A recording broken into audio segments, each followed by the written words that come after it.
कारे बेटा कैसन पतोहिया से गोहरा पे खाना बनवावत बाटे रे। इतना सुघर मुघर बा, धुआं और लग जाए तो करिया हो जाए। तू आ गेला मर्दवा झगड़ा लगा खातिर देखत बाटा यहाँ गैस नहीं मिलत बा, ऊपर से भौकाल जाए लवा मारे मर्दवा नहीं तले। हाँ हो प्रभु दादाई तो गलवा कुल जवान कुल गैस सिलेंडर बंद कर देले बाटा, मिलत उलत नहीं बा, यही से तो हमका खाना बना के पड़ा था चूल्हे पे। देखत ना बाटा कुल चेहरा मोर करिया हो गए। अरे ये तो पतोहिया टेंशन मत ले, ब्यूटी पार्लर या समय में खुलल कुल जगह जहाँ मन करे तहाँ जाके फेशियल करा ले, एकदम गोर हो जाएगी पहले जैसा। ए दादा देखा है तोरे दादा ना दिले बाटे रुपया की जोन फेशियल करा के, ठीक ना। हम कमाए धमाए वाला मजदूर आदमी बाटे के कहाँ से हम फेशियल कराए बताओ तो। जा साड़ी वाले तोरे पास पैसा ना दे, चला हम पैसा दे ला, चल फेशियल करवा दे। कौन जगह चल के खरियानी बेलाडी आजमगढ़ महनाजपुर जहाँ तोरे मेहरारू के पसंद होकर चल लिया कि हम चलत हिला। अरे दादा हो दादा ये तो बुढ़वा बड़ा खतरनाक लागत बा, तो ससुर के नाते हमरा मेहरुआ के चक्कर में लग गल भाई। दुआरे रोज रोज आवत बा के लगत मार के भगाव के।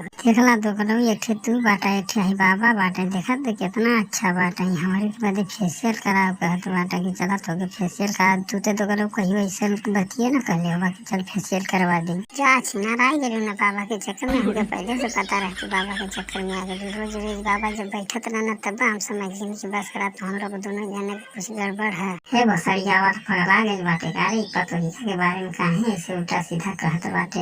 हाँ तो दादा अगर आज के बाद हमारे घरे दुआरे आई गए ना फटाई लूनी पहिर के ना तो हम मारब ना कि दांत खुल टूट जाए। तो समझला कि नहीं ना तो हमारे घरे दुआरे आज के बाद आइया मत। देख पतोहिया अपने आदमी के समझा दे, देख हमके उल्टा बोलत बा, बता हम तुम्हें कुछ कहनी है। ई गधा के साथ लोगन गाड़ी पे फटल रही तो कहीं फैशन बच्चा करती लगा लिया, तो उससे हमारा अच्छा न बा केतनो नाते।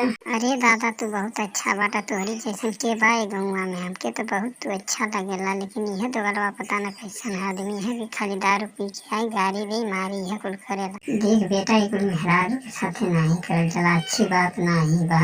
अरे बुढ़वा अब तू हमके समझेबी, हमारे मेहरारू बता हम समझाए कि तू समझेबी पहले बता। अरे तो गधा के साथ तो हम लोग चाहे मार करा चाहे झगड़ा करा, हमसे सिखा देवे कि हमारा काम रहा समझा देने। तो हम लोग तू मर्दवा झगड़ा लगाया लगा कि हमारे के समझावे आयल बाटा, हमारा मेहरारू के लाइन मारा था बात कर थोड़ा अभी। ये भोसड़ी वाला ज्यादा फालतू नहीं बोल ठीक ना, नहीं तो गोलिया से मारा फाड़ी कपड़ा। ये बाबूजी छोड़ा है कुल धंधा, हम तो रह के एक साथ देखी रही का कर लेला दोबारा। अरे दादा हो दादा ये तो हमारे मेहरारूआ के ससुर के नाते हड़प ले बुढ़ावा।